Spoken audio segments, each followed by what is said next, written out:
So hello friends, welcome to the next lecture of Principles of Inheritance and Variation. And today in this lecture, we will discuss one of the most important topics of this lesson, that is Mendelian disorders. Mendelian disorder and friends इसका जो next topic है that is chromosomal disorders. ये वो topic है इस lesson के जिसपे से मोस्टली फ्रेंड्स क्वेश्चन पूछे जाते हैं. Okay, and in this video friends हम वो सारे एमसीक्यूज डिस्कस करने वाले हैं जिन पे जो फ्रेंड्स अब तक नीट की एग्जाम में पूछे गए हैं, एज वेल एज फ्रेंड्स और क्या क्या पॉसिबल एमसीक्यूज हो सकते हैं उसे भी डिस्कस करेंगे. Okay, but friends before starting this video, इस लेक्चर में हम haemophilia, sickle cell anaemia, colour blindness, phenyl ketonuria and thalassaemia ऐसे 5 डिसऑर्डर्स की स्टडी करेंगे. And while seeing this 5 disorders friends, हमें सिर्फ 3 चीजों की यहाँ पे स्टडी करनी है. द फर्स्ट वन कि which type of disorder is this. Okay, हम यहाँ पे 5 डिसऑर्डर्स देखेंगे और उन पांचों के पांचों डिसऑर्डर के बारे में आपको कितनी चीजें याद रखनी है, जस्ट 3 थिंग्स. जो सबसे पहला पॉइंट यहाँ पे याद रखना है वो है कि ये किस टाइप का डिसऑर्डर है, ऑटोसोमल है या एक्स लिंक्ड है, रिसेसिव है या डोमिनेंट. तो first thing type of disorder. Then friends second thing we have to, जो सेकंड इंपॉर्टेंट थिंग हमें यहाँ देखनी है that is the pattern of inheritance, कि ये जो 5 डिसीज है ये किस तरह से एक जनरेशन से दूसरी जनरेशन में ट्रांसफर होते हैं. ओके, साइस्टिक फिब्रोसिस फ्रेंड्स इसकी हमें स्टडी नहीं करनी है. ओके, ये तो जस्ट यहाँ पे हमें एग्जांपल गिवन है बट हम इसकी स्टडी नहीं करने वाले. ओके, जस्ट रिमेनिंग 5 की करेंगे. तो सेकंड थिंग आपको यहाँ पे देखनी है द इनहेरिटेंस पैटर्न, यानी किस तरह से ये 5 डिसऑर्डर्स एक जनरेशन से नेक्स्ट जनरेशन में फ्रेंड्स ट्रांसफर होते हैं. ओके, तो वो इनहेरिटेंस पैटर्न स्टडी करना है. And the last that is the third thing कि what type of effects does this disorders cause in the person. इन पांचों डिसऑर्डर का फ्रेंड्स उस इन्फेक्टेड पर्सन में या अफेक्टेड पर्सन में क्या क्या इफेक्ट होता है, वो इफेक्ट हमें यहाँ पे देखना है. अगर ये 3 बातें फ्रेंड्स आपने इन डिसऑर्डर्स के बारे में अच्छे से नोट डाउन कर ली, then you can solve any question on this topic. Okay, उसके बाद आप इस टॉपिक से रिलेटेड किसी भी क्वेश्चन को फ्रेंड्स गारंटीड सॉल्व कर सकते हैं. अभी फ्रेंड्स और टाइम वेस्ट नहीं करते हैं and let's start with Mendelian disorders. Broadly, genetic disorders may be grouped into 2 categories: Mendelian disorders and chromosomal disorders. See friends, जो जेनेटिक डिसऑर्डर है यानी जो हमारे जीन्स की वजह से होती है कि जीन्स में फ्रेंड्स कुछ प्रॉब्लम आ जाती है, उनमें म्यूटेशन होता है. म्यूटेशन यानी उनमें थोड़े से चेंजेस आ जाते हैं. तो जीन्स में यानी फ्रेंड्स हमारे जेनेटिक कंपोजिशन में चेंज आने की वजह से हमें 2 टाइप के डिसऑर्डर्स हो सकते हैं. The first one is Mendelian disorder, जो मेंडल के प्रिंसिपल्स को या मेंडल के लॉज को फॉलो करते हैं. और दूसरे है क्रोमोसोमल डिसऑर्डर्स, जो क्रोमोसोम के नंबर फ्रेंड्स डिक्रीज या इंक्रीज होने की वजह से होते हैं. इन दिस लेक्चर फ्रेंड्स हम सिर्फ मेंडेलियन डिसऑर्डर पे फोकस करेंगे and next lecture which is going to be our last lecture of this lesson, उस पे हम क्रोमोसोमल डिसऑर्डर्स को डिस्कस करेंगे. Mendelian disorders are mainly determined by alteration और mutation in the single gene. Friends Mendelian disorders वो है जहां पे सिर्फ एक ही सिंगल जीन में अल्टरेशन यानी कोई चेंज आता है, और जब किसी जीन में चेंज आता है उस प्रोसेस को क्या कहा जाता है, म्यूटेशन. तो यहाँ पे सिर्फ एक सिंगल जीन में अगर कोई चेंज आ रहा है और उसकी वजह से कोई डिसऑर्डर हो रहा है, then that type of disorder is known as Mendelian disorder. Clear friends, there is a change in just a single gene. एक ही जीन को यहाँ पे हम डिस्कस करेंगे और उस एक सिंगल जीन में अल्टरेशन यानी चेंज होगा. These disorders are transmitted to the offspring on the same lines as we have studied in the principle of inheritance. See friends, अब तक previous lecture में जिस तरह से हमने principle of inheritance की study की, यानी किस तरह से कोई कैरेक्टर एक जनरेशन से दूसरी जनरेशन में ट्रांसफर होता है, उसके लिए मेंडल्स के जो सारे लॉस देखे, बिल्कुल उसी सेम मैनर में, in the exact same manner ये डिसऑर्डर भी एक जनरेशन से दूसरी जनरेशन में ट्रांसफर होते हैं. जिस तरह से हमने देखा स्टेम हाइट, कि किस तरह से स्टेम हाइट वाला कैरेक्टर एक जनरेशन से नेक्स्ट जनरेशन में ट्रांसफर होगा, F1 जनरेशन F2 जनरेशन में, तो उसी मैनर में फ्रेंड्स ये डिसऑर्डर्स भी एक जनरेशन से दूसरी जनरेशन में ट्रांसफर होते हैं. That means this disorders follow the law of Mendel.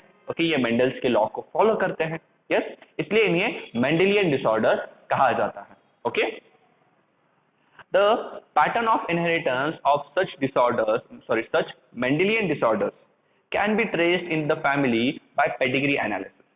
See friends, as we have discussed in the previous lecture, कि जब भी हमें किसी डिसऑर्डर की स्टडी करनी है या किसी डिसीज की स्टडी करनी है, तो हमें फ्रेंड्स एक फैमिली की स्टडी करनी पड़ती है कि उस फैमिली में ये डिसीज कब से आया और कैसे ये एक जनरेशन से नेक्स्ट जनरेशन में ट्रांसफर हो रहा है। क्या हम ह्यूमन पे फ्रेंड्स एक्सपेरिमेंट कर सकते हैं क्या? नो।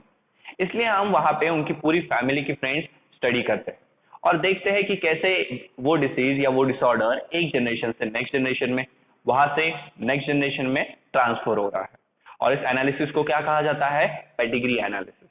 तो यहाँ पे हम उस फैमिली का पूरा एक चार्ट बनाते हैं और उस चार्ट की बेसिस पे डिसाइड करते हैं कि जो अपकमिंग जनरेशन है, नेक्स्ट जनरेशन, उनमें ये डिसीज होगा या नहीं।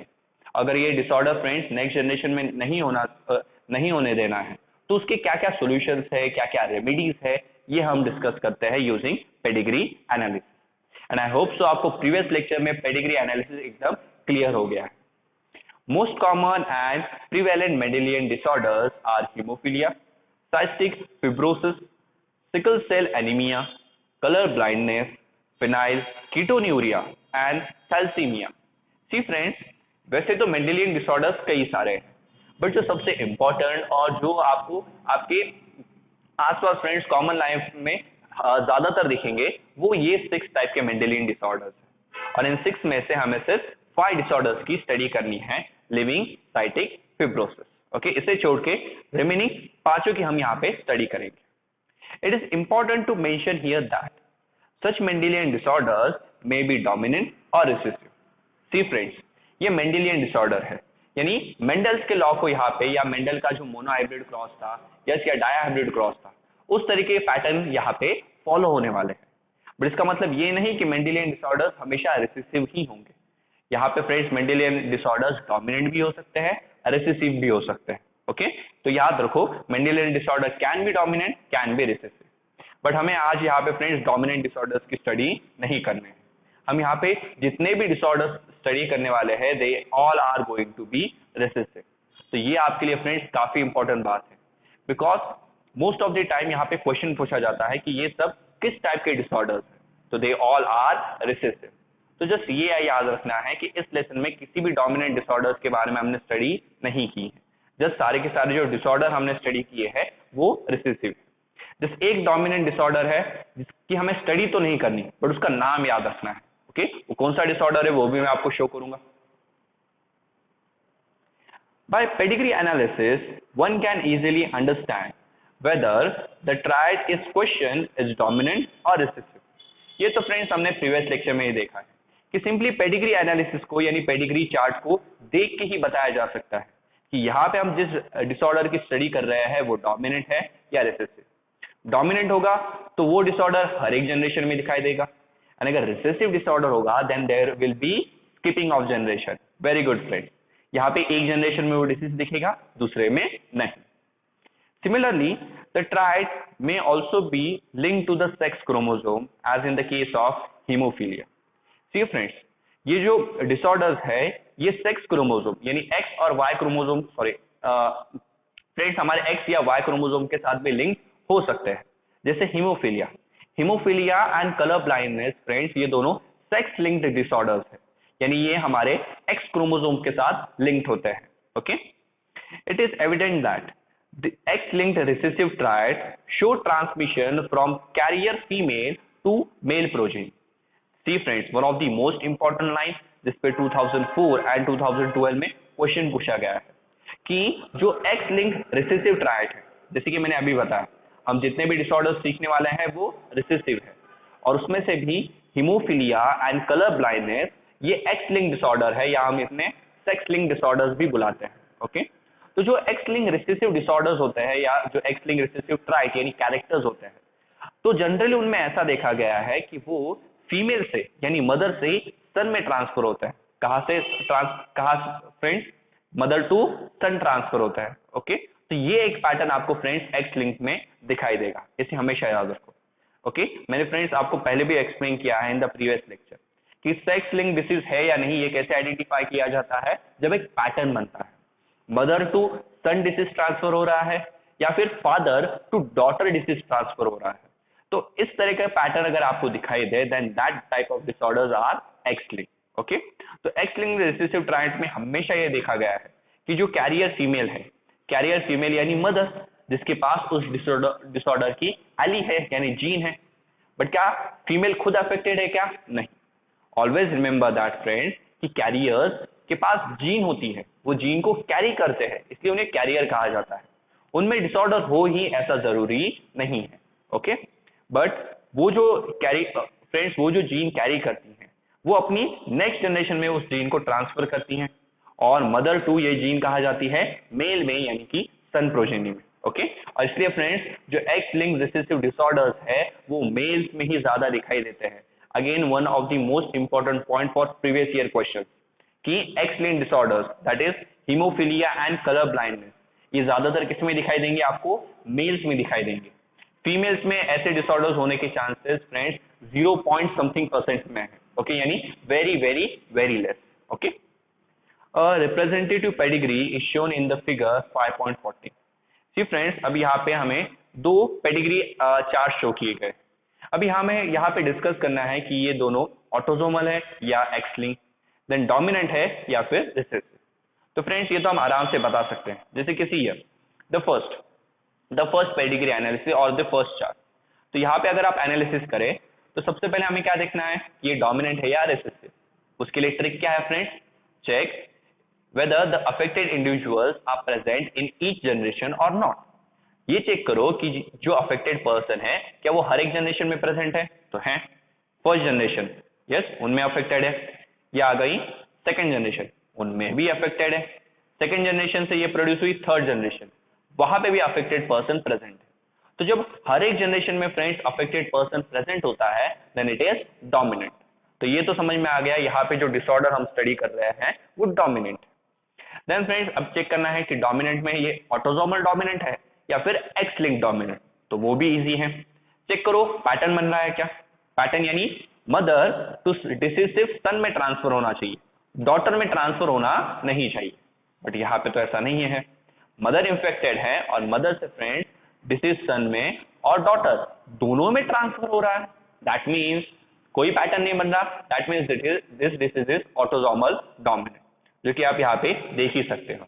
And the example of friends autosomal dominant trait is myotonic dystrophy. क्या है इस डिसीज का नाम friends? Myotonic dystrophy. See friends always remember कि यहाँ पे आपको जब भी फिगर दिए जाते हैं तो फिगर के नीचे फ्रेंड्स उस फिगर का डिस्क्रिप्शन होता है। उस डिस्क्रिप्शन को फ्रेंड्स गलती से भी बाय मिस्टेक भी कभी नहीं छोड़ना है। ओके, अगर आपने इन बॉक्सेस को रीड नहीं किया है तो डेफिनेटली फ्रेंड्स आपके मार्क्स लूज होने के चांसेस हैं, बिकॉज एक number of previous year questions है जो इन बॉक्सेस पे पूछे जाते हैं। ओके, तो ये एक इंपॉर्टेंट प्रीवियस ईयर क्वेश्चन है फ्रेंड्स, इसे मार्क कीजिए। जैसे कि मैंने कहा था हमें एक ही ऑटोसोमल डोमिनेंट ट्रायड की स्टडी करनी है, जो है जिसके बारे में आपको इंफॉर्मेशन रखनी है वो है मायोटोनिक डायस्ट्रोफी। जिस इसका नाम याद रखना है, इसके बारे में स्टडी नहीं करनी। नेक्स्ट वन तो फ्रेंड्स ये 2009 वाले एमसीक्यू में भी पूछा, 2009 के प्रीवियस ईयर में भी पूछा गया था। एंड आई थिंक सो ये पेडिग्री एनालिसिस या ये पेडिग्री चार्ट मैंने प्रीवियस लेक्चर में आपको दिखाया है। तो यहाँ पे आप देख के बता सकते हो कि ये किस टाइप का डिसीज होगा? रिसेसिव। रीजन, फर्स्ट जनरेशन में डिसीज नहीं है, सेकेंड जनरेशन में है। अगेन यहाँ पे ये जो पेरेंट है इनमें डिसीज नहीं है, बट इनके ऑफस्प्रिंग्स में है यानी चिल्ड्रंस में है। तो यहाँ पे देखो पेरेंट्स में डिसऑर्डर नहीं होता बट ऑफस्प्रिंग्स में वो प्रेजेंट है। वापस से पेरेंट में डिसऑर्डर नहीं है बट ऑफस्प्रिंग में प्रेजेंट है। तो हमेशा पेरेंट वाली जनरेशन में वो डिसऑर्डर प्रेजेंट नहीं है, यानी पेरेंट वाली जनरेशन स्किप हो रही है। यस, तो जब भी स्किपिंग ऑफ जनरेशन हो, किसी एक जनरेशन में वो डिसीज दिखाई नहीं दे तो वो रिसेसिव डिसऑर्डर। तो ये हो गया रिसेसिव। देन क्या यहाँ पे पैटर्न बन रहा है क्या? सुन लो, यस यहाँ पे दोनों फ्रेंड्स पेरेंट्स के बीच क्रॉस हुआ और वो डिसऑर्डर सन और डॉटर दोनों में दिखाई दे रहा है, यानी देयर इज नो पैटर्न। और जब वो यहाँ पे फ्रेंड्स कोई पैटर्न नहीं बनता है तो वो ऑटोसोमल रिसेसिव डिसऑर्डर है। ओके, तो this is friends a pedigree chart of sickle cell anaemia, और sickle cell anaemia autosomal recessive disorder होता है। ओके, तो ये एनालिसिस भी फ्रेंड्स हमने यहाँ पे स्टडी कर लिया। ओके,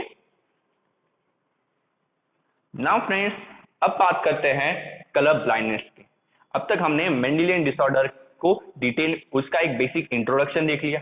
अभी स्टार्ट करते हैं हमारे मेन टॉपिक से, दैट इज डिसऑर्डर्स। तो वन बाय वन अभी हम यहाँ पे सारे के सारे जो 5 डिसऑर्डर्स है उनकी डिटेल में स्टडी करेंगे। और कलर ब्लाइंडनेस और हीमोफीलिया से रिलेटेड इनकी जो क्रॉसेस है, वो क्रॉसेस तो friends one of the most important thing है, बिकॉज वहां एक इंपॉर्टेंट प्रीवियस ईयर एमसीक्यू है जो मैं क्रॉसेस के वक्त आपको शो करूंगा। Now friends, the first disorder is colour blindness. It is a X linked recessive disorder. See friends, पहला पॉइंट हमेशा याद रखो कि डिसऑर्डर किस टाइप का है। तो colour blindness sex linked recessive disorder है। याद रखो, सेक्स लिंक को फ्रेंड्स एक्स लिंक भी कहा जाता है। सर, तो वाई वालों को क्या कहा जाएगा अगर डिसऑर्डर वाई क्रोमोसोम पे है? बिकॉज वाई क्रोमोसोम भी तो सेक्स क्रोमोसोम ही होता है। तो मैंने आपको पहले भी बताया है कि वाई क्रोमोसोम पे जो डिसऑर्डर्स होते हैं उन्हें होलैंड्रिक कहा जाता है, उन्हें सेक्स लिंक नहीं कहा जाता। They are known as holandric disorders. और अगर एक्स क्रोमोसोम पे डिसऑर्डर है तब उसे सेक्स लिंक कहा जाएगा। Clear friends? ओके, तो ये तो क्लियर हो गया ये किस टाइप का डिसऑर्डर है, first thing done. Second thing क्या देखनी थी? Inheritance pattern. तो वो तो बाद में देखेंगे, पहले हम थर्ड थिंग देखते हैं कि यहाँ पे फ्रेंड्स ये डिसऑर्डर उस पर्सन में क्या कॉज करता है, उस पर्सन को कैसे इफेक्ट करता है। So colour blindness due to the defect in either red or green cones of eye resulting in failure to discriminate between red and green colour. Colour blindness में फ्रेंड्स यहाँ पे पर्सन पूरी तरह से ब्लाइंड नहीं होता, यहाँ पे जस्ट उसे कुछ कलर्स दिखाई नहीं देते। जैसे we can see all type of colour और शेड्स ऑफ कलर, बट एक कलर ब्लाइंड पर्सन में फ्रेंड्स उसे कुछ कलर्स दिखाई नहीं देते। जैसे कलर ब्लाइंडनेस में फ्रेंड्स हमारी आईज में जो रेटिना होता है, उस रेटिना पे आपको पता है रॉड्स एंड कोन्स होते हैं। कोन्स हमें डे लाइट में देखने के लिए हेल्प करते हैं और रॉड्स फ्रेंड्स हमें नाइट विजन यानी रात में देखने के लिए हेल्प करते हैं। तो हमारे आईज में यानी रेटिना पे friends red or green colour को डिटेक्ट करने के लिए कुछ कोन्स होते हैं। तो वो कोन्स में फ्रेंड्स यहाँ पे डिफेक्ट आ जाता है। अभी वो cons friends red or green light को डिटेक्ट कर सकते हैं। अगर वो कोन प्रॉपर नहीं होंगे तो जो पर्सन होगा वो रेड और ग्रीन कलर के बीच फ्रेंड्स डिस्क्रिमिनेट उनमें डिफरेंस नहीं कर पाएगा, एंड दैट्स व्हाई उस पर्सन को रेड और ग्रीन कलर दोनों सेम ही दिखाई देते हैं। ओके, तो यहाँ पे वो फ्रेंड्स ठीक से डिफरेंस नहीं कर पाता, and this disorder is known as colour blindness. तो कलर ब्लाइंडनेस उस पर्सन में किस तरह के इफेक्ट शो करता है वो भी हमने देख लिया कि कलर ब्लाइंडनेस में person red or green colours को ठीक से देख नहीं सकता। Reason, because red or green colour को डिटेक्ट करने वाले जो कोन्स है उसके रेटिना पे, उनमें फ्रेंड्स फेलियर आ जाता है, उनमें डिफेक्ट आ जाता है। Okay, this defect is due to mutation in certain genes present in the X chromosome. अभी ये जो डिफेक्ट है फ्रेंड्स वो इसकी वजह से आता है कि एक्स क्रोमोसोम पे कुछ ऐसी जीन्स होती हैं जो जीन्स इन कोन्स को कंट्रोल करती हैं, और उन जीन्स में म्यूटेशन होने की वजह से, म्यूटेशन यानी उन जीन्स में चेंजेस आने की वजह से ये डिफेक्ट कॉज होता है। Okay, that's why friends colour blindness ये एक्स क्रोमोसोम वाला यानी सेक्स लिंक डिसऑर्डर है। क्यों? बिकॉज इस डिसऑर्डर के जीन्स एक्स क्रोमोसोम पे लोकेटेड है। Now friends, the very most important point, it occurs in about 8% of males and only 0.4% of females। जैसे कि मैंने बताया था कि जो भी एक्स लिंक डिसऑर्डर्स है ज्यादातर वो मेल्स में ही दिखाई देंगे। ये 2004 का एक एमसीक्यू है फ्रेंड्स, प्रीवियस ईयर एमसीक्यू, कि मेल्स में इन डिसऑर्डर्स का परसेंटेज ज्यादा होता है और फीमेल्स में ये परसेंटेज काफी कम होता है। जैसे कि मैंने बताया था 0 पॉइंट समथिंग परसेंटेज होगा, तो 0.4% में ये डिसऑर्डर्स आपको फीमेल में दिखाई देंगे। तो हमेशा याद रखो, sex link disorders shows are always shown in males. Okay, ये ज्यादातर आपको किस में दिखेंगे? मेल्स में। एंड फीमेल्स में तो there are very rare cases in which the sex linked recessive disorders is seen in females. ये काफी रेयर केसेस में ही होता है, बस मोस्ट ऑफ द केसेस में वो मेल्स में ही आपको दिखाई देंगे। रीजन क्या है अभी इसका वो भी देखते हैं। This is because the genes that lead to red green color blindness are on X chromosome। और इसका एक ही रीजन है फ्रेंड्स कि यहाँ पे ये जो डिसऑर्डर है, ये डिसऑर्डर किसकी वजह से होता है? तो ये रेड और ग्रीन कलर, तो ये फ्रेंड्स ये डिसऑर्डर होता है बिकॉज एक्स क्रोमोसोम पे हमारी जो जीन्स होती है उनमें डिफेक्ट आ जाता है। तो बिकॉज फ्रेंड्स ये डिसऑर्डर एक्स क्रोमोसोम की वजह से होता है, इसलिए ये ज्यादातर मेल्स में दिखाई देता है। बिकॉज फीमेल्स में फ्रेंड्स यहाँ पे 2 एक्स क्रोमोसोम हो सकते हैं, बट मेल में सिर्फ एक ही एक्स क्रोमोसोम होता है। तो फीमेल्स में सपोज फ्रेंड्स कलर ब्लाइंडनेस, जो कलर ब्लाइंडनेस वाली जीन है उसे मैं एक्स से दिखाता हूँ, करेक्ट। तो सपोज फीमेल्स में फ्रेंड्स एक कलर ब्लाइंडनेस वाली जीन आ भी गई तो दूसरी वाली तो डोमिनेंट होगी, करेक्ट। उसकी वजह से फीमेल्स कलर ब्लाइंड नहीं रहेंगे। बट मेल्स में ऐसा नहीं होता। मेल्स में अगर कलर ब्लाइंडनेस वाली जीन आ गई है तो डेफिनेटली वो कलर ब्लाइंड होगा ही, बिकॉज इस कलर ब्लाइंड वाली जीन को या इस कलर ब्लाइंड की एली को अपोज करने के लिए क्या यहाँ पे दूसरा एक्स क्रोमोसोम है क्या? नहीं। और एक्स को अपोज करने के लिए फ्रेंड्स एक्स क्रोमोसोम ही चाहिए, वाई क्रोमोसोम इसे अपोज नहीं कर सकता। सो दैट्स व्हाई फ्रेंड्स ये डिसऑर्डर्स मेल्स में ज्यादा दिखाई देता है, बिकॉज मेल्स में एक बार ये जीन आ गई तो डेफिनेटली वो एक्सप्रेस होने ही वाली है, बिकॉज उसे अपोज करने के लिए कोई नहीं। बट फीमेल्स में फ्रेंड्स अगर गलती से ये जीन आ भी जाए तो इसे अपोज करने के लिए दूसरा एक्स क्रोमोसोम वहां पे प्रेजेंट होता है, ओके। इसलिए फीमेल्स में ये डिसऑर्डर ज्यादातर नहीं दिखता। ये डिसऑर्डर फीमेल्स में तभी दिख सकता है अगर फीमेल्स के पास फ्रेंड्स दोनों X3 वाली जीन्स आ जाए, ओके। X3 यानी कलर ब्लाइंड वाली जो जीन है वो मैं आपको दिखा रहा हूं। Males have only 1 X chromosome and female have 2। यही रीजन है फ्रेंड्स कि ये मेल्स में ज्यादा दिखाई देता है, बिकॉज मेल के पास सिर्फ एक एक्स क्रोमोसोम है और फीमेल के पास 2। The son of woman who carries, friends, a very important MCQ of 2005 and 2014. The son of woman who carries the genes has a 50% chance of being colorblind. Suppose friends आपके पास एक female है जो female suppose friends आपके पास एक female है जो female colour blindness इस disease की कैरियर यानी उसके पास कलर ब्लाइंडनेस वाली जीन है। क्या वो खुद कलर ब्लाइंड होगी? नो। कैरियर्स में वो डिसीज नहीं होता। मैं बार बार रिपीट कर रहा हूं, कंफ्यूज मत होना। कैरियर सिर्फ जीन को कैरी करते हैं, उनमें वो डिफेक्ट हो ही ऐसा जरूरी नहीं है। तो फीमेल सपोज कैरियर है यानी उनके पास कलर ब्लाइंडनेस वाली एली है, बट वो खुद कलर ब्लाइंड होगी क्या? नहीं। तो ये फीमेल फ्रेंड्स ये डिसऑर्डर किस में ट्रांसफर कर सकती हैं? अपने सन में। और सन में फ्रेंड्स ये डिसऑर्डर होने के या ना होने के कितने परसेंट चांसेस है? 50% चांसेस है, ओके। यानी अगर यहाँ पे 2 सन हुए तो पॉसिबिलिटी है दोनों में से एक नॉर्मल विजन वाला हो और दूसरा कलर ब्लाइंड वाला। ये तो फ्रेंड्स मैं अभी आपको क्रॉस में भी शो करूंगा। और ये ही फ्रेंड्स एक इंपॉर्टेंट एमसीक्यू है जो 2014 की एग्जाम में और 2004 की एग्जाम में फ्रेंड्स पूछा गया था कि अगर एक कैरियर फीमेल है तो कैरियर फीमेल से वो डिसऑर्डर सन में ट्रांसफर होने के कितने परसेंट चांसेस है? तो there are 50% chance, okay. The mother is not herself colour blind because the gene is recessive, okay. Mother खुद कलर ब्लाइंड नहीं हो सकती बिकॉज वो जीन फ्रेंड्स रिसेसिव होती है। तो यहाँ पे सिर्फ एक जीन से काम नहीं चलेगा, मदर में दोनों जीन्स होनी चाहिए, ओके। 2 रिसेसिव जीन होगी तभी मदर कलर ब्लाइंड हो सकती है, और ये बहुत ही रेयर पॉसिबिलिटी है। मोस्ट ऑफ द केसेस में एक डोमिनेंट वाली एक्स क्रोमोसोम होता है और दूसरा रिसेसिव क्रोमोसोम होता है कलर ब्लाइंड वाला। तो इस टाइप का जीनोटाइप होता है फ्रेंड्स मदर्स में। तो मदर सिर्फ कैरियर होती है, उनमें खुद में वो डिसऑर्डर प्रेजेंट नहीं होता। क्योंकि ये रिसेसिव है तो अकॉर्डिंग टू मेंडल क्या रिसेसिव कैरेक्टर्स अपने आप को एक्सप्रेस कर पाएंगे? नहीं। और ये वाला फ्रेंड्स डोमिनेंट है, तो डोमिनेंट फ्रेंड्स ऑफकोर्स रिसेसिव को सप्रेस करेगा और इसलिए ये रिसेसिव वाला कैरेक्टर यहाँ पे शो नहीं हो पाता। That means that its effect is suppressed by her matching dominant normal gene। जैसे कि मैंने आपको एक्सप्लेन किया कि यहाँ पे ये जो कलर ब्लाइंडनेस वाली एली है इसके इफेक्ट को सप्रेस यानी दबाया जाता है एक डोमिनेंट मैचिंग एली से।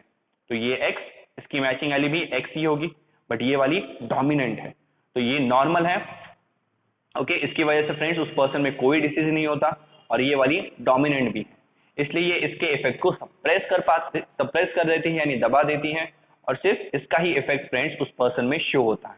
और डोमिनेंट वाली तो नॉर्मल है इसलिए वो पर्सन फ्रेंड्स नॉर्मल होता है या वो फीमेल नॉर्मल होती है, okay. A daughter will not normally be colour blind unless her mother is a carrier and her father is colour blind. याद रखो फ्रेंड्स, नॉर्मल केसेस में ये डिसऑर्डर सिर्फ मेल्स में होता है। डॉटर्स में यानी फीमेल्स इजीली कलर ब्लाइंड नहीं हो सकती। अगर आपको किसी डॉटर में ये फ्रेंड्स डिसऑर्डर दिख रहा है तो ये सिर्फ और सिर्फ उसी केस में पॉसिबल है जब मदर इस डिसीज की कैरियर हो और फादर खुद कलर ब्लाइंड, ओके। डॉटर्स में ये डिसऑर्डर कब दिखता है? अ वेरी इंपॉर्टेंट एमसीक्यू ऑफ 1991 कि मदर कैरियर हो, यानी मदर के पास एक एक्स और एक XC वाली जीन और फादर के पास फ्रेंड्स एक XC और एक Y वाली जीन। XC वो एलीज है जिसके वजह से कलर ब्लाइंडनेस होती है। तो जब ये जीनोटाइप हो फ्रेंड्स पेरेंट्स का, सिर्फ उसी केस में आपकी जो डॉटर होगी वो डॉटर कलर ब्लाइंड होगी। ओके, और फ्रेंड्स यही मैं आगे आपको क्रॉस में शो करूंगा। तो फ्रेंड्स कलर ब्लाइंडनेस से रिलेटेड जितने भी प्रीवियस ईयर एमसीक्यू वो मैंने दिखा दिए।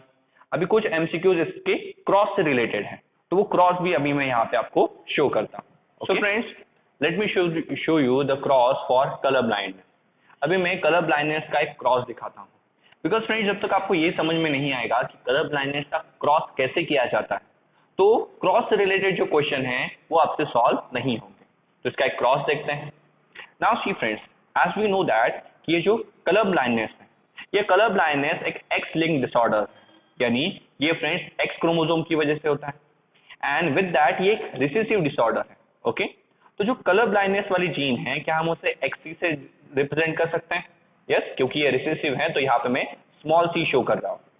और फ्रेंड्स अगर ये रिसेसिव है तो इसका एक डोमिनेंट वाली भी जीन होगी इसकी।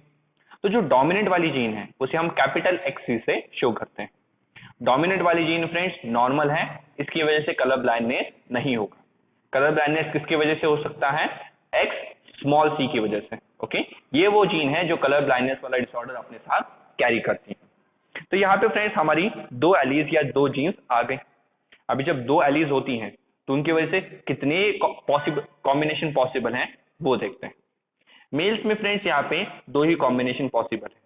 मेल कभी भी एक्स लिंक का कैरियर नहीं हो सकता। Always remember, sex link disorders की कैरियर सिर्फ फीमेल हो सकती हैं, मेल कभी कैरियर नहीं हो सकता। बिकॉज मेल के पास दो एक्स क्रोमोसोम होते हैं क्या? नहीं। तो अगर मेल के पास एक एक्स क्रोमोसोम भी आ गया जिसमें डिसीज हो तो वो फ्रेंड्स अफेक्टेड बन जाता है। ओके, तो सी नॉर्मल मेल और नॉर्मल फीमेल का जीनोटाइप क्या होगा? तो यहाँ पे कैपिटल XC और Y यानी फ्रेंड्स डोमिनेंट वाली एली प्रेजेंट होगी और यहाँ पे दोनों dominant that is XC X। तो फ्रेंड्स अगर आपके पास डोमिनेंट वाला एक्स क्रोमोसोम है तो आप नॉर्मल हो, आप में डिसीज नहीं होगा। ओके, आप फिर कलर ब्लाइंड नहीं हो, you are a normal vision person. Okay, इसके बाद फ्रेंड्स दूसरी पॉसिबिलिटी आती है जब आपके पास X स्मॉल c वाली एली आ जाए। तो जब मेल्स में एक XC वाली एली है और एक Y वाली एली है, तो फ्रेंड्स X स्मॉल c की वजह से वो पर्सन क्या हो जाएगा? कलर ब्लाइंड हो जाएगा। ओके, और फीमेल्स कब कलर ब्लाइंड होती हैं? जब फीमेल्स में दोनों जो X एलीज हैं वो XC और X स्मॉल c है। ओके, दोनों X स्मॉल c होनी चाहिए।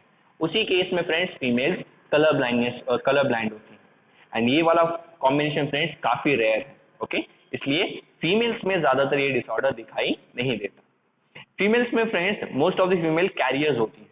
कैरियर्स यानी उनके पास एक कैपिटल XC और एक X स्मॉल c। इस तरह के फ्रेंड्स दो अलग अलग एलीज होती हैं, एक डोमिनेंट वाली एली होती है और एक रिसेसिव वाली एली। अभी सबको पता है रिसेसिव डोमिनेंट के प्रेजेंस में एक्सप्रेस नहीं होगी। यस, तो रिसेसिव का जो कैरेक्टर है यानी कलर ब्लाइंडनेस वो यहाँ पे एक्सप्रेस नहीं होता।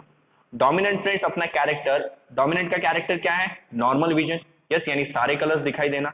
तो डोमिनेंट वाला कैरेक्टर यहाँ पे शो होता है, रिसेसिव वाला जो कैरेक्टर है कलर ब्लाइंडनेस वो यहाँ पे सप्रेस यानी दब जाता है। ओके, तो ये फ्रेंड्स 5 जीनोटाइपिक पॉसिबिलिटीज है। ओके, ये 5 जीनोटाइप्स फ्रेंड्स यहाँ पे हो सकते हैं। ओके, नाउ फ्रेंड्स अभी हम यहाँ पे करवाते हैं क्रॉस। नाउ यहाँ पे हम फ्रेंड्स दो क्रॉसेस देखने वाले हैं। Okay, and both the crosses are very important because दोनों का फ्रेंड्स एक एंड में कंक्लूजन निकलने वाला है, वो कंक्लूजन काफी इंपॉर्टेंट है। तो यहाँ पे फ्रेंड्स हमारे जो फर्स्ट क्रॉस है, तो फर्स्ट क्रॉस में we have a colour blind male and a normal female. Okay, हमारे पास एक कलर ब्लाइंड मेल है। कलर ब्लाइंड मेल का जीनोटाइप हमने ऊपर ही देखा कि जिसके पास एक रिसेसिव और एक Y वाली जीन यानी X स्मॉल c और Y। तो ये जीनोटाइप है कलर ब्लाइंड मेल का। और फिर normal female. Females friends normal कब होगी? जब उनके पास दोनों डोमिनेंट क्रोमोसोम है या एक डोमिनेंट क्रोमोसोम भी हुआ फ्रेंड्स, उस केस में भी उनका विजन नॉर्मल होता है बट उन्हें कैरियर कहा जाता है। क्यों? वो डिसीज को अपने साथ कैरी करती है। ऑलवेज रिमेंबर कि कैरियर्स में डिसीज नहीं होगा, वो जस्ट डिसीज को अपने साथ या डिसीज की जीन को अपने साथ कैरी करेगी। ओके, तो एक नॉर्मल विजन वाली फीमेल है और एक कलर ब्लाइंड मेल है, दोनों में अभी क्रॉस करवाना है। तो फर्स्ट स्टेप क्या होगी? गैमेट्स बनेंगे। गैमेट्स बनते वक्त सबको पता है कि यहाँ पे ये दोनों एलीज सेपरेट होगी, तो XC एक गैमेट में जाएगी, Y दूसरे गैमेट में जाएगा। नॉर्मल फीमेल, यहाँ पे भी फ्रेंड्स गैमेट्स बनेंगे क्योंकि ये होमोजाइगस है। ओके, याद रखो फ्रेंड्स, XC इस तरह की 4 एलीज नहीं है यहाँ पे। XC ये एक एली है पूरी, और दूसरी XC ये पूरी एक दूसरी एली, तो ये XC एक गैमेट में जाएगी, दूसरी XC एक दूसरे गैमेट में जाएगी। ओके, अभी दोनों की दोनों एलीज सेम ही है फ्रेंड्स, तो यहाँ पे एक ही टाइप का गैमेट बनेगा, दैट इज XC। ये मैंने आपको पहले भी एक्सप्लेन किया है कि जब पेरेंट होमोजाइगस होता है तो एक ही टाइप का गैमेट प्रोड्यूस होता है, दैट इज XC। ओके, तो यहाँ पे एक ही टाइप का गैमेट बनेगा। अभी फ्रेंड्स सपोज ये XC इस XC के साथ कंबाइन हो जाए, तो यहाँ पे फ्रेंड्स एक कैरियर फीमेल प्रोड्यूस होती है जिसके पास एक डोमिनेंट वाली एली और एक कलर ब्लाइंडनेस यानी रिसेसिव वाली एली आ जाती है। तो ऐसे केस में वो फीमेल कैरियर होगी, बट उसका जो विजन होगा वो नॉर्मली होगा, यानी वो सारे कलर्स देख पाएगी। बट अगर फ्रेंड्स ये Y इस XC के साथ फ्यूज हो जाए, तो यहाँ पे फ्रेंड्स नॉर्मल मेल प्रोड्यूस होगा जो कलर ब्लाइंड नहीं होगा।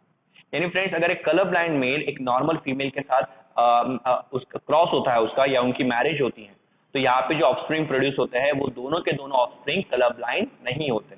Always remember, whenever a colour blind man Mary's a female with a normal vision, okay, यहाँ पे कलर ब्लाइंडनेस होने के कोई चांसेस नहीं है। मेल यानी डॉटर और सन्स, ओके, दोनों भी फ्रेंड्स यहाँ पे कलर ब्लाइंड नहीं होंगे। ओके, तो ये तो रहा फ्रेंड्स हमारा फर्स्ट क्रॉस। अभी यहाँ पे फ्रेंड्स ये हमारा फादर था, yes, the father was colour blind. जब फादर कलर ब्लाइंड है फ्रेंड्स, तो फादर से जो डॉटर प्रोड्यूस होती है वो उस डिसऑर्डर की कैरियर बन जाती है।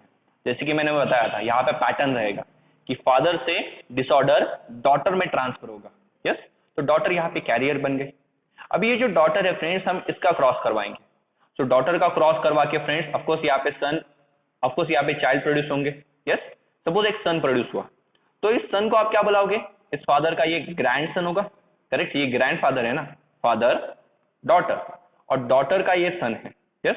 सो डॉटर का जो सन हुआ उस सन के लिए ये फादर ग्रैंड फादर होगा, और अगर ये ग्रैंड फादर है तो ये कौन है फ्रेंड्स? Grand son. इतना तो आपको क्लियर है कि आपके सपोज ये आपके ग्रैंड फादर, ये आपकी मदर, और ये आप, तो आपके ग्रैंड फादर के आप कौन हुए? Grand son.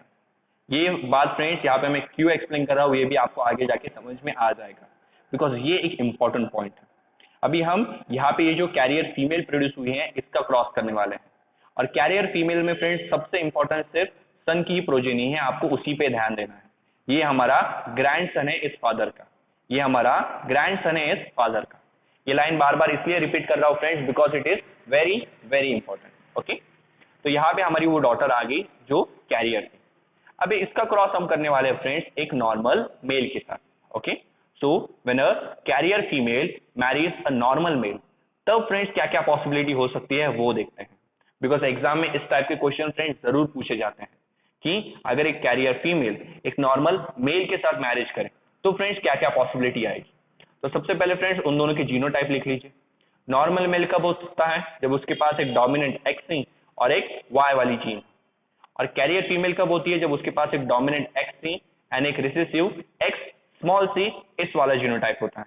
ओके, अभी अभी आपको पता है कि यहाँ पे क्रॉस होने से पहले गैमेट्स बनेंगे, दोनों एलीज सेपरेट होके अलग अलग गैमेट्स में एंटर करेंगे। यहाँ पे भी ये दोनों एलीज फ्रेंड्स सेपरेट होके अलग अलग गैमेट में एंटर करेगी। ओके, नाउ सी फ्रेंड्स, अगर आप एलीज, जीन्स और क्रोमोसोम्स में कंफ्यूज है तो हमारे प्रीवियस लेक्चर्स देख लीजिए, बिकॉज इन वर्ड्स में अभी आपको कोई कंफ्यूजन नहीं चाहिए। ओके, अभी आपको पता है कि ये दोनों फीमेल गैमेट है, ये फीमेल गैमेट इन दोनों में से किसी भी मेल गैमेट के साथ फ्यूज हो सकते हैं, करेक्ट। सपोज पहले ये गैमेट कंसिडर करते हैं, ये गैमेट अगर इन दोनों के साथ फ्यूज हो तो क्या क्या पॉसिबिलिटी है वो देखते हैं। तो सपोज फ्रेंड्स एक्स के साथ ही फ्यूज हो जाए, यानी दोनों डोमिनेंट वाले गैमेट फ्यूज हो जाए, तो दोनों डोमिनेंट वाले गैमेट अगर फ्यूज हो गए तो यहाँ पे ऑफकोर्स एक नॉर्मल प्रोजेनी बॉर्न होगी, और क्योंकि दोनों एक्स एक्स हैं तो एक्स एक्स यानी फ्रेंड्स जो चाइल्ड यहाँ पे बॉर्न होगा वो एक फीमेल होगी। तो फर्स्ट पॉसिबिलिटी है कि यहाँ पे एक फीमेल यानी डॉटर बॉर्न होगी with a normal vision. Okay, second possibility, suppose x के साथ नहीं वाई के साथ फ्यूज हो, तो एक्स फ्रेंड्स अगर वाई के साथ फ्यूज हो तो यहाँ पे एक्स वाई यानी कि एक सन प्रोड्यूस होता है, और क्योंकि ये डोमिनेंट एली है तो डोमिनेंट वाली जीन तो फ्रेंड्स नॉर्मल थी, इसलिए यहाँ पे जो सन प्रोड्यूस होगा वो नॉर्मल विजन वाला होगा, यानी वो सारे कलर्स देख पाएगा। ओके, तो इस गैमेट को हमने इन दोनों मेल गैमेट के साथ फ्यूज करवा लिया। अभी फीमेल का ये जो सेकंड गैमेट है, इस सेकंड गैमेट को हम इन दोनों मेल गैमेट के साथ फ्यूज करवाएंगे। Suppose friends x small C इस एक्स सी के साथ फ्यूज हो जाए, तो यहाँ पे होगा क्या फ्रेंड्स, एक्स एक्स यानी एक फीमेल यानी एक डॉटर प्रोड्यूस होगी। बस इस डॉटर के पास एक डोमिनेंट वाली जीन है और एक रिसेसिव वाली जीन है, तो यहाँ पे डोमिनेंट और रिसेसिव में से कौन एक्सप्रेस होगा, सिर्फ डोमिनेंट, यानी फीमेल फ्रेंड्स नॉर्मल विजन के साथ होगी। बट क्योंकि इसके पास कलर ब्लाइंडनेस वाली एली है तो इसे कैरियर फीमेल कहा जाता है।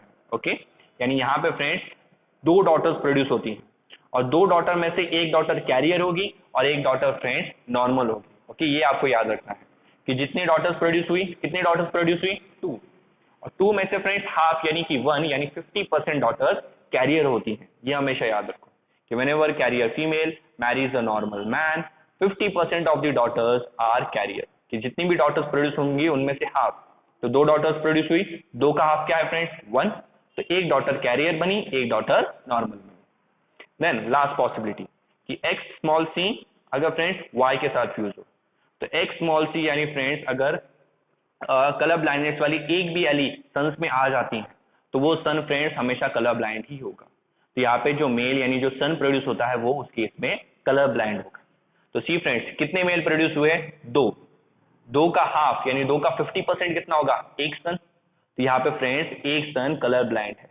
यही मैंने आपको फ्रेंड्स अभी भी बताया था कि 2004 एंड 2014 की एमसीक्यू में यही पूछा गया है कि अगर कोई फीमेल कलर ब्लाइंड है और उसकी मैरिज एक नॉर्मल मेल के साथ हो रही है तो सन्स के कलर ब्लाइंड होने के 50% चांसेस है। दैट मीन्स एक सन ऐसा प्रोड्यूस होगा जो कलर ब्लाइंड नहीं होगा एंड सेकंड सन इस तरह से प्रोड्यूस होगा जो कलर ब्लाइंड होगा। ओके, तो सी फ्रेंड्स ये हमारी डॉटर थी, यस अभी अभी हमने ये सेकंड क्रॉस है हमारा, फर्स्ट क्रॉस में ये हमारी कैरियर डॉटर प्रोड्यूस हुई, तो उसी डॉटर से फ्रेंड्स हमने यहाँ पे ये कलर ब्लाइंड सन प्रोड्यूस किया है, करेक्ट। तो ये हमारा फ्रेंड्स कौन है, ग्रैंड सन है हमारे फर्स्ट क्रॉस के फादर का। याद रखो friends, in the first cross में our father was colour blind, yes हमने जो फादर चूज किया था यहाँ पे वो कलर ब्लाइंड था। उस फादर से एफ लिख देता हूँ, चलो यहाँ पे फादर फ्रेंड्स जो कलर ब्लाइंड था उस फादर से ये डिसऑर्डर डॉटर में ट्रांसफर हुआ। डॉटर में वो डिसीज दिखा क्या, नहीं, डॉटर तो सिर्फ इस डिसीज की कैरियर बनी और डॉटर्स ने ये डिसऑर्डर फ्रेंड्स फिर अपने नेक्स्ट जनरेशन में ट्रांसफर किया यानी उसके सन में ट्रांसफर किया। तो ये सन और इस फादर में क्या रिलेशन है, दिस सन इज, ये सन फ्रेंड्स इस फादर का ग्रैंड सन है। यानी यहाँ पे फ्रेंड्स आपको ये याद रखना है कि जो एक्स लिंक यानी सेक्स लिंक डिसऑर्डर्स हैं वो फादर से ग्रैंड सन में ट्रांसफर होते हैं, किसके थ्रू, डॉटर्स के थ्रू। यहाँ पे ये डिसऑर्डर हर जनरेशन में दिखने वाला नहीं है, आपको फर्स्ट जनरेशन में दिखा, इससे जो सेकंड जनरेशन प्रोड्यूस हुई डॉटर्स, क्या उनमें ये डिसऑर्डर देखा फ्रेंड्स, नो, तो सेकंड जनरेशन में ये डिसऑर्डर नहीं दिखता। यहां से सीधे ये डिसऑर्डर आपको थर्ड जनरेशन में दिखा, दैट इज सन्स में। ओके, इसलिए इसे एक्स लिंक डिसऑर्डर कहा जाता है। और फ्रेंड्स इस तरीके का जो पैटर्न है, इस तरीके का जो इनहेरिटेंस पैटर्न है, this inheritance pattern is known as criss cross inheritance, कि जब कोई कैरेक्टर ट्रांसफर होता है फादर से उसके ग्रैंड सन में, किसके थ्रू, डॉटर्स के थ्रू, तो it is known as criss cross inheritance. ये 1993 का एमसीक्यू है फ्रेंड्स। ये एक इंपॉर्टेंट टॉपिक है फ्रेंड्स जो आपको कलर ब्लाइंडनेस के क्रॉस से रिलेटेड मुझे एक्सप्लेन करना था कि कलर ब्लाइंडनेस जो कि एक एक्स लिंक रिसेसिव डिसऑर्डर है वो असल में क्रिस क्रॉस इनहेरिटेंस का एग्जांपल है। क्रिस क्रॉस इनहेरिटेंस का मतलब यहाँ पे डिसऑर्डर फादर से फ्रेंड्स ग्रैंड सन में ट्रांसफर होता है। ओके, यानी अगर आपको ग्रैंड सन में डिसऑर्डर चाहिए तो डिसीज किस में होना चाहिए, फादर में प्रेजेंट होना चाहिए। ओके, दैट मीन्स हियर, तो सी फ्रेंड्स एक इंपॉर्टेंट प्रीवियस ईयर क्वेश्चन पूछा गया था कि अगर आपको एक कलर ब्लाइंड सन चाहिए तो कलर ब्लाइंड सन के लिए क्या होना फ्रेंड्स, क्या पॉसिबिलिटी चाहिए। तो कलर ब्लाइंड सन के लिए फ्रेंड्स उसकी जो मदर है वो मदर कैरियर चाहिए उस डिसीज की, और जब मदर फ्रेंड्स कैरियर होती हैं तो मदर कैरियर कब होगी, जब मदर के जो फादर है उन फादर के पास वो डिसऑर्डर हो, यानी फादर कलर ब्लाइंड। ओके, तो मदर्स फादर अगर कलर ब्लाइंड है then and then only friends आप कलर ब्लाइंड हो सकते हैं। ओके, अगर आपको एक कलर ब्लाइंड सन चाहिए तो सन की जो मदर है उसके फादर यानी आपके ग्रैंडफादर में वो डिसऑर्डर चाहिए। ओके, ये एक इंपॉर्टेंट प्रीवियस ईयर एमसीक्यू है जो आपको यहाँ पे याद रखना है कि mother's father should be colour blind, then and then only the son produce will be a colour blind son. Okay, so this was friends all about colour blindness. Colour blindness से रिलेटेड जो भी previous year MCQ है as well as जो सारे possible MCQs हैं वो मैं यहाँ पे एक्सप्लेन कर चुका हूँ, और आपको कलर ब्लाइंडनेस से रिलेटेड क्रॉस कैसे करना है वो भी क्लियर हो गया। ओके, ये फ्रेंड्स फर्स्ट, ये सेकंड क्रॉस एंड ये फर्स्ट क्रॉस, ये दोनों ही क्रॉस फ्रेंड्स आपके लिए काफी इंपॉर्टेंट है, तो दोनों के स्क्रीनशॉट ले लो। Now we will discuss friends our second disorder that is haemophilia. Haemophilia क्योंकि अगेन एक एक्स लिंक डिसऑर्डर है, तो उसका भी क्रॉस फ्रेंड्स, उसके क्रॉस में कोई चेंज नहीं आएगा, वो भी इसी तरीके का क्रॉस होगा। जस्ट यहाँ पे सी की जगह हम एच राइट डाउन करेंगे हीमोफीलिया के लिए, बाकी दोनों के क्रॉसेस फ्रेंड्स एग्जैक्टली सेम होते हैं। तो अगर आप कलर ब्लाइंडनेस के क्रॉसेस को अच्छे से प्रैक्टिस करें, दैट मीन्स आपके हीमोफीलिया वाले क्रॉसेस भी अच्छे से प्रैक्टिस हो गए। Friends let us discuss what is haemophilia. This sex linked recessive disease which shows its transmission from unaffected carrier female to some of the male progeny has been widely studied. Again friends, as I told you, haemophilia भी colour blindness की तरह एक X link recessive disorder है। X link यानी sex link यानी friends x link. Okay, और यहाँ पे फ्रेंड्स जब भी कोई डिसऑर्डर एक्स लिंक रिसेसिव होता है तो हमेशा उसका ट्रांसमिशन कैसे होगा, वो कैरियर फीमेल से फ्रेंड्स वो डिसऑर्डर मेल प्रोजेनी यानी सन्स में ट्रांसफर होता है। यानी यहाँ पे ये जो मदर होगी वो उस डिसीज की कैरियर होगी, यानी उनके अंदर उस डिसीज की सिर्फ जीन प्रेजेंट होगी, वो खुद उस डिसीज से इन्फेक्टेड होगी क्या फ्रेंड्स, नहीं। तो मदर्स आर नॉर्मल। ओके, उनके पास जस्ट उस डिसीज की जीन होती है, और मदर फिर ये जीन फ्रेंड्स ट्रांसमिट करती हैं मेल प्रोजेनी में यानी सन्स में। So that's why friends haemophilia males में ज्यादा दिखाई देता है, एंड फीमेल्स में फ्रेंड्स ये काफी रेयर केसेस में होगा। Okay, in this disease a single protein, that is a part of cascade of proteins involved in clotting of blood, is affected. Okay, see friends, as I told you, her disorder के बारे में आपको 3 points friends यहाँ पे देखते हैं। First point हमारा हो गया कि ये डिसऑर्डर किस टाइप का है। सेकेंड पॉइंट अभी हम देखते हैं कि ये डिसऑर्डर किस, फ्रेंड्स इस डिसऑर्डर के पीछे का कॉज क्या है, किस चीज के वजह से कोई किसी पर्सन में हीमोफीलिया होता है, एंड हीमोफीलिया की वजह से उस पर्सन में क्या क्या इफेक्ट शो होते हैं। ओके, ये हमारा सेकंड पॉइंट है, वो देखते हैं। नाउ फ्रेंड्स, हीमोफीलिया एक सिंगल प्रोटीन की वजह से कॉज होता है। एज यू नो कि ब्लड क्लॉट करने में फ्रेंड्स एक ग्रुप ऑफ प्रोटीन इन्वॉल्व होते हैं, काफी सारे प्रोटीन फ्रेंड्स साथ में आते हैं और वो मिलकर हमारे ब्लड को क्लॉट करते हैं। अभी यहाँ पे फ्रेंड्स किसी एक सिंगल प्रोटीन में डिफेक्ट आ जाता है, और उस एक ही सिंगल प्रोटीन के वजह से फ्रेंड्स ब्लड क्लॉटिंग की जो पूरी प्रोसेस है वो डिस्टर्ब हो जाती है और ब्लड ठीक से क्लॉट नहीं हो पाता। Due to this, in an affected individual a simple cut will result in non stop bleeding.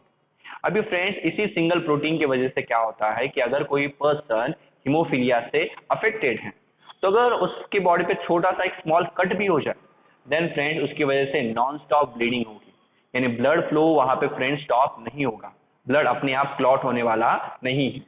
एक स्मॉल कट की वजह से भी फ्रेंड्स कंटिन्यूसली ब्लड फ्लो होता रहेगा। Okay, and that's why friends this disorder is known as bleeders disorder, because यहाँ पे cut होने के बाद फ्रेंड्स ब्लीडिंग स्टॉप होने वाली नहीं है। ओके, सो सेकंड थिंग भी फ्रेंड्स हमने देख ली कि किसी एक पर्सन में हीमोफीलिया का क्या इफेक्ट होता है कि उस पर्सन में ब्लीडिंग स्टॉप ही नहीं होती। अभी फ्रेंड्स ये जो डिसऑर्डर है इसका inheritance pattern, that is the third thing, कि किस तरह से ये एक जनरेशन से नेक्स्ट जनरेशन में ट्रांसफर होता है वो अभी हमें देखना है। The heterozygous female that is the carrier for haemophilia may transmit the disease to sons. ये तो हमने अभी भी डिस्कस कर लिया कि जो फीमेल कैरियर्स होती हैं यानी मदर्स होती हैं उनसे ये डिसीज फ्रेंड्स सन में ट्रांसफर होता है। ओके, नाउ फ्रेंड्स ये जो लाइन है, this line is asked as a previous year MCQ in 2012 examination. So again इस लाइन को भी अच्छे से मार्क कीजिए, बिकॉज ये सेम लाइन फ्रेंड्स यहाँ पे भी रिटर्न है। Okay, the possibility of female becoming haemophilic is extremely rare because mother of such a female has to be at least carrier and the father should be hemophilic. See friends, females में as I said कि females में haemophilia ये काफी rarely होता है। और अगर किसी फीमेल में ये हीमोफीलिया है friends, okay, if a female is affected by haemophilia, तो ये तभी हो सकता है friends when the mother of such a female वो उस डिसऑर्डर की कैरियर होगी और फादर फ्रेंड्स हीमोफिलिक होगा। तो अगर फादर हीमोफिलिक है एंड मदर कैरियर होगी, तो इसी केस में फ्रेंड्स जो डॉटर है वो डॉटर फ्रेंड्स हीमोफिलिक होगी। Again a very important MCQ, ये एमसीक्यू फ्रेंड्स प्रीवियस ईयर्स में कलर ब्लाइंडनेस के लिए पूछा गया था। दैट मीन्स फ्रेंड्स पॉसिबिलिटी है कि ये हीमोफिलिया के लिए भी पूछा जा सकता है। Always remember friends, colour blindness and haemophilia दोनों ही एक्स लिंक्ड रिसेसिव डिसऑर्डर है, और दोनों ही एक्स लिंक्ड रिसेसिव डिसऑर्डर है। बिकॉज ऑफ दैट, उसकी वजह से फ्रेंड्स होगा क्या कि दोनों का जो इनहेरिटेंस पैटर्न है वो सेम ही होगा। इसलिए फ्रेंड्स अगर आप प्रीवियस ईयर क्वेश्चंस पेपर देखो तो कलर ब्लाइंडनेस से रिलेटेड जो सारे क्वेश्चन पूछे जाएंगे, सेम क्वेश्चन हीमोफीलिया से रिलेटेड भी पूछे जा सकते हैं, बिकॉज दोनों का जो इनहेरिटेंस पैटर्न है फ्रेंड्स वो सेम ही है। ओके, तो ये फ्रेंड्स एक इंपॉर्टेंट पीवाईक्यू है जो प्रीवियस ईयर में कलर ब्लाइंडनेस से रिलेटेड पूछा गया था, बट हीमोफीलिया से रिलेटेड भी पूछा जा सकता है। ओके, नाउ फ्रेंड्स जो फादर है जिसे हीमोफीलिया है, लेटर स्टेज ऑफ लाइफ में यानी जैसे जैसे वो ओल्ड होता जाता है, वो फ्रेंड्स ठीक से अपना कोई भी काम नहीं कर पाता। ओके, ये आपको यहाँ पे याद रखना है। The family pedigree of queen Victoria shows a number of hemophilic descendants as she was a carrier of this disease. See friends, आपको क्वीन विक्टोरिया सबको पता है, तो क्वीन विक्टोरिया की जो फैमिली थी उनके फैमिली में आपको एक नंबर ऑफ हीमोफिलिक डिसेंडेंट्स मिलेंगे, बिकॉज क्वीन विक्टोरिया खुद इस डिसऑर्डर की कैरियर थी। यानी वो इस डिसीज से इन्फेक्टेड नहीं थी या अफेक्टेड नहीं थी, वो तो जस्ट इस डिसऑर्डर की जीन को कैरी कर रही थी, और उनसे फ्रेंड्स ये जो डिसऑर्डर है ये उनकी जनरेशन में ट्रांसफर हो गया। ओके, तो friends this was all about haemophilia. Haemophilia से रिलेटेड हमारा एक क्वेश्चन भी हो गया। अभी हम हीमोफीलिया से रिलेटेड फ्रेंड्स क्रॉस देखते हैं। ओके, बिकॉज उस क्रॉस से रिलेटेड फ्रेंड्स कई सारे इंपॉर्टेंट क्वेश्चंस पूछे जाते हैं। Okay, so let us see the cross for haemophilia. So friends now we have to see the cross for haemophilia. Again haemophilia के लिए हम दो क्रॉसेस देखने वाले हैं। Okay, now before starting with that, see friends haemophilia एक X linked recessive disorder, यानी ये जीन एक्स क्रोमोसोम पे प्रेजेंट होगी, तो उस जीन को हम एक्स एच से शो कर सकते हैं। करेक्ट, स्मॉल एच इसलिए यूज कर रहा हूं बिकॉज एक्स लिंक ये एक रिसेसिव डिसऑर्डर है। ओके, तो एक्स एच ये वो वाली जीन है जिसकी वजह से हीमोफीलिया होगा। नाउ फ्रेंड्स अगर ये रिसेसिव है तो डेफिनेटली इसका एक डोमिनेंट वाली एली भी यहाँ पे प्रेजेंट होगी, तो जो डोमिनेंट वाली एली है उसे हम कैपिटल एक्स एच से शो करेंगे। डोमिनेंट वाली एली फ्रेंड्स नॉर्मल है, इसकी वजह से ब्लड क्लॉट हो सकता है। Okay, but X small H की वजह से ब्लड क्लॉटिंग नहीं होगी and the person will be haemophilic. ये याद रखो, डोमिनेंट अगर एली आपके पास है यानी आप फ्रेंड्स आपका ब्लड इजीली क्लॉट होगा, जो कि हम सबका होता है। ओके, बट अगर आपके पास एक्स एच है तो ये सिर्फ और सिर्फ हीमोफिलिक पर्सन में ही होगा। नाउ फ्रेंड्स जब दो एलीज हैं तो दो एलीज के कंबाइन होने से क्या क्या कॉम्बिनेशंस आपको मिल सकते हैं वो देखते हैं। तो फ्रेंड्स मेल्स, क्या मेल्स कभी यहाँ पे कैरियर बन पाएंगे? नेवर। एक्स लिंक डिसऑर्डर्स में तो फ्रेंड्स मेल कभी कैरियर बन ही नहीं सकते, हमेशा याद रखो। मेल्स में सिर्फ दो ही टाइप पॉसिबल है, या तो मेल नॉर्मल होगा या तो फ्रेंड्स मेल हीमोफिलिक होगा। नॉर्मल के लिए उनके पास सिर्फ एक डोमिनेंट वाली एक्स एली चाहिए। ओके, बिकॉज फ्रेंड्स मेल्स के पास सिर्फ एक एक्स क्रोमोसोम होता है, तो अगर सिर्फ एक एक्स डोमिनेंट वाला क्रोमोसोम आ गया that is x capital H, तो उसकी वजह से वो नॉर्मल होंगे, यानी उनमें नॉर्मली फ्रेंड जिस तरह ब्लड क्लॉट होता है उस तरह ब्लड क्लॉट होगा। बट अगर फ्रेंड्स डोमिनेंट की बजाय उनके पास एक रिसेसिव वाली एक्स क्रोमोसोम आ गई that is x small H, तो फ्रेंड्स इसे अपोज करने के लिए दूसरा एक्स क्रोमोसोम है क्या? नहीं। तो अगर उनके पास एक एक्स रिसेसिव जीन आ भी गई तो वो फ्रेंड्स तुरंत हीमोफिलिक हो जाएंगे। Okay, now friends let's talk about female. Female में फ्रेंड्स फीमेल नॉर्मल होती है दो केसेस में, जब उनके पास दोनों डोमिनेंट वाली एलीज हो या एक डोमिनेंट वाली एली। तो अगर एक डोमिनेंट है या दोनों भी डोमिनेंट एक्स क्रोमोसोम है, दोनों ही केसेस में फ्रेंड्स फीमेल्स नॉर्मल होती है, यानी इन दोनों ही केसेस में फीमेल्स में हीमोफीलिया नहीं दिखाई देगा। जस्ट जब उनमें एक डोमिनेंट वाला क्रोमोसोम होता है और एक रिसेसिव वाला क्रोमोसोम होता है तो उन्हें कैरियर बुलाया जाता है। ओके, है वो नॉर्मल फिनोटाइपिकली यानी एक्सटर्नल अपीयरेंस वाइज वो नॉर्मल है, बट हम उन्हें क्या बुलाएंगे? कैरियर। ओके, ये याद रखना है। फीमेल्स में हीमोफिलिया तभी दिख सकता है जब उनके पास दोनों रिसेसिव जीन हो, यानी दोनों XH XH हो, और इसकी पॉसिबिलिटी फ्रेंड्स काफी कम है। इसकी पॉसिबिलिटी के लिए फ्रेंड्स मदर कैरियर चाहिए और फादर फ्रेंड्स हीमोफिलिक चाहिए, तभी ये पॉसिबिलिटी हो सकती है। नाउ फ्रेंड्स चलो यहाँ पे हम हमारा फर्स्ट क्रॉस देखते हैं। ओके, दोनों क्रॉस फ्रेंड्स काफी इंपॉर्टेंट है और दोनों क्रॉस फ्रेंड्स कलर ब्लाइंडनेस के क्रॉस की तरह ही है। यहाँ पे भी हम एक हीमोफिलिक मेल और एक नॉर्मल फीमेल लेने वाले हैं। हीमोफिलिक मेल यानी उसका जीनोटाइप पता है आपको कि XH और Y, ये हीमोफिलिक मेल का जीनोटाइप होगा। और नॉर्मल फीमेल, तो नॉर्मल फीमेल यानी फ्रेंड्स वो कैरियर भी नहीं है। ओके, तो यहाँ पे दोनों ही डोमिनेंट जीन जब होती है फीमेल के पास तो वो नॉर्मल होती है। ओके, नाउ फ्रेंड्स अभी इन दोनों में अगर हमें क्रॉस परफॉर्म करवाना है तो सबसे पहले यहाँ पे किसकी फॉर्मेशन होगी? गैमेट्स। XH ये एक गैमेट में एंटर करेगा और Y फ्रेंड्स ये दूसरे गैमेट में एंटर करेगा। ओके, यहाँ पे फ्रेंड्स दोनों XH हैं यानी दोनों ही एलीज सेम है, और जब एलीज सेम होती हैं यानी होमोजाइगस कंडीशन जब होती है तो सबको पता है एक ही टाइप का गैमेट प्रोड्यूस होगा। ये XH एक गैमेट में एंटर करेगा, ये XH दूसरे गैमेट में एंटर करेगा। दोनों भी गैमेट फ्रेंड्स एक ही टाइप के होंगे, दैट इज XH के। ओके, तो यहाँ पे सिर्फ एक ही टाइप का गैमेट प्रोड्यूस होने वाला है। अभी ये दो मेल के गैमेट इस फीमेल के गैमेट के साथ फ्यूज होंगे। सपोज फ्रेंड्स मेल में XH दैट इज रिसेसिव वाली जीन इस डोमिनेंट वाली जीन के साथ फ्यूज हो जाए, तो रिसेसिव इस डोमिनेंट के साथ फ्यूज हो तो दोनों ही X क्रोमोसोम आ गए। दोनों X क्रोमोसोम आते हैं friends, then the child is a female that is a daughter. But यहाँ पे एक डोमिनेंट है और एक रिसेसिव है, तो सबको पता है फ्रेंड्स डोमिनेंट एली की प्रेजेंट में रिसेसिव वाली एक्सप्रेस हो पाती है क्या? नेवर। ओके, तो रिसेसिव फ्रेंड्स जिसकी वजह से हीमोफिलिया होगा वो यहाँ पे एक्सप्रेस नहीं हो पाएगी, इसलिए फीमेल में फ्रेंड्स ब्लड क्लॉटिंग नॉर्मल होगी। क्यों? बिकॉज ये जो डोमिनेंट वाली एली है उसने रिसेसिव वाली एली को सप्रेस कर दिया। ओके, दबा दिया। यहाँ पे सिर्फ डोमिनेंट एली का एक्सप्रेशन दिखेगा। डोमिनेंट एली फ्रेंड्स कौन सा एक्सप्रेशन दिखाती है? Normal blood clotting. ओके, इसलिए जो कैरियर फीमेल्स हैं उन कैरियर में फ्रेंड्स नॉर्मल ब्लड क्लॉटिंग होगी, ऑलवेज रिमेंबर। अभी मेल का दूसरा गैमेट, तो मेल का Y इस XH के साथ कंबाइन हो जाए, तब फ्रेंड्स वहां पे XH और Y यानी एक नॉर्मल मेल प्रोड्यूस होता है। दैट मीन्स फ्रेंड्स यहाँ पे जो फीमेल्स और जो मेल्स प्रोड्यूस हुए क्या दोनों में से कोई भी हीमोफिलिक है क्या? नो।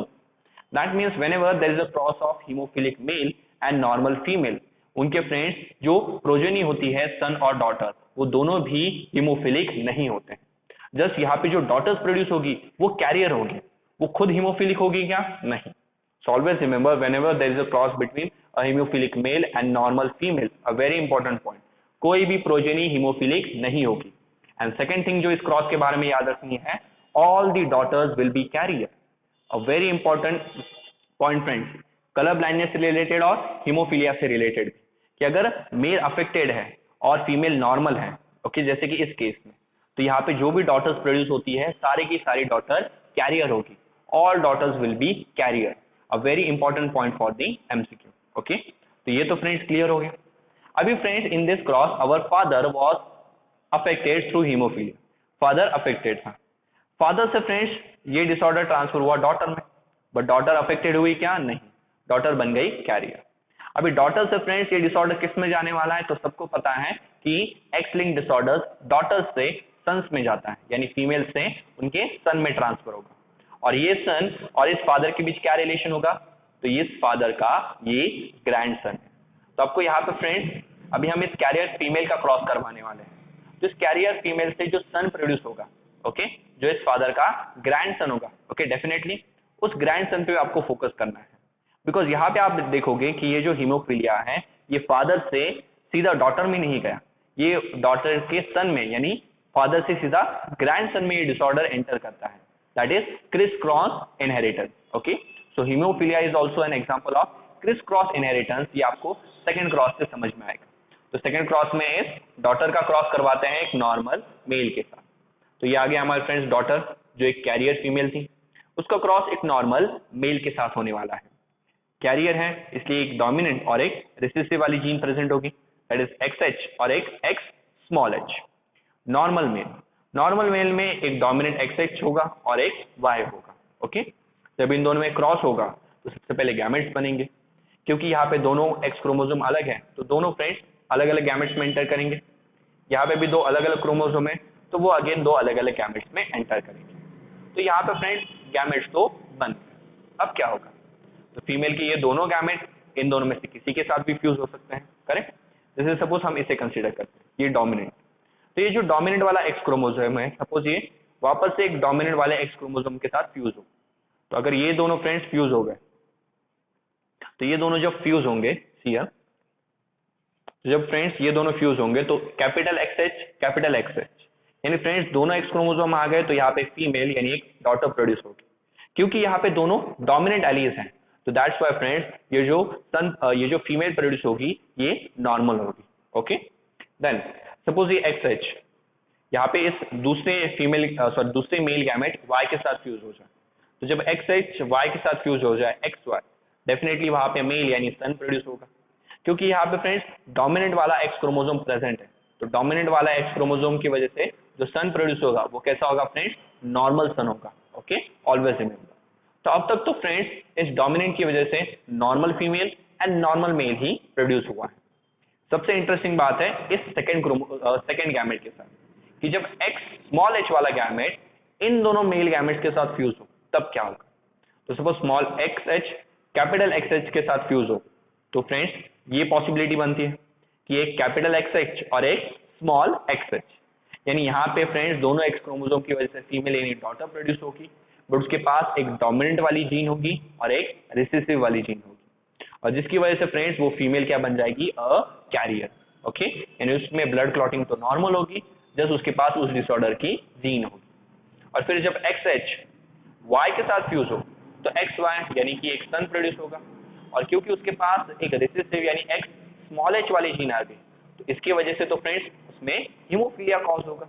तो यहाँ पे जो सन प्रोड्यूस होगा फ्रेंड्स, उस सन में हीमोफीलिया होता है, यानी हमारी ये जो डॉटर थी, जिस डॉटर का हमने यहाँ पे क्रॉस करवाया, तो उस डॉटर का फ्रेंड्स ये जो सन प्रोड्यूस हुआ है वो सन फ्रेंड्स हीमोफिलिक है। ओके, हमने क्रॉस की शुरुआत की थी फादर से, जो फादर फ्रेंड्स खुद हीमोफिलिक था।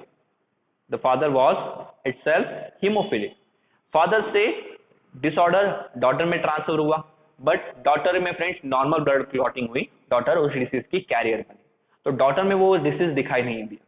बट जब इस डॉटर का क्रॉस हुआ, यानी जब इस डॉटर की मैरिज हुई, तो इस डॉटर से ये जो सन प्रोड्यूस हुआ वो सन हीमोफिलिक निकली, यानी फ्रेंड्स फादर से ये डिसीज सीधे ग्रैंड सन में ट्रांसफर हो रहा है, यानी फर्स्ट जनरेशन में वो डिसीज प्रेजेंट है, फर्स्ट से जो सेकंड जनरेशन प्रोड्यूस हुए उसमें वो डिसऑर्डर नहीं है, और सेकंड से सीधे डिसऑर्डर किस में आया, थर्ड जनरेशन दैट इज सन में। तो एक जनरेशन में है, दूसरे में नहीं, तीसरे में है, there is a skipping of generation. इसकी वजह से फ्रेंड्स ये एक रिसेसिव डिसऑर्डर है। ओके, इस टाइप का जो इनहेरिटेंस पैटर्न है आपको सिर्फ रिसेसिव डिसऑर्डर्स में ही दिखाई देता है। Okay, and this is known as friends criss cross inheritance, जहां पे कोई भी डिसीज फादर से ग्रैंडसन में ट्रांसफर होता है। Okay, this is known as criss cross inheritance. ये भी फ्रेंड्स 1993 वाला एक इंपॉर्टेंट एमसीक्यू है। इसी एमसीक्यू को एक्सप्लेन करने के लिए मैंने ये दो क्रॉस परफॉर्म किए, और एग्जाम में फ्रेंड्स क्रॉस से रिलेटेड भी कई सारे क्वेश्चंस पूछे जाते हैं।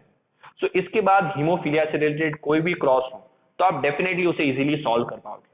रिक्वायरमेंट किसकी है फ्रेंड्स, आपको जस्ट जीनोटाइप पता होना चाहिए। एक बार जीनोटाइप है उससे आप गैमेट्स बनाओगे, और गैमेट्स को कैसे फ्यूज करवाना है वो तो आपको आता ही है।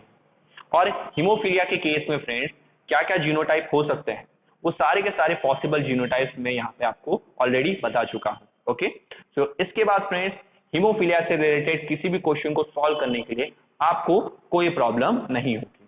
एंड ऑलवेज रिमेंबर कि आप जिस भी एमसीक्यू बुक से प्रैक्टिस कर रहे हो, जो क्वेश्चन फ्रेंड्स कलर ब्लाइंडनेस पे बन सकते हैं, सेम टाइप के क्वेश्चन हीमोफीलिया पे भी बन सकते हैं। ऑलवेज रिमेंबर, दोनों का रीजन क्या है कि दोनों एक्स लिंक्ड रिसेसिव डिसऑर्डर है, इसलिए दोनों का इनहेरिटेंस पैटर्न सेम है, इसलिए दोनों के क्वेश्चन भी most of the time same ही होते हैं।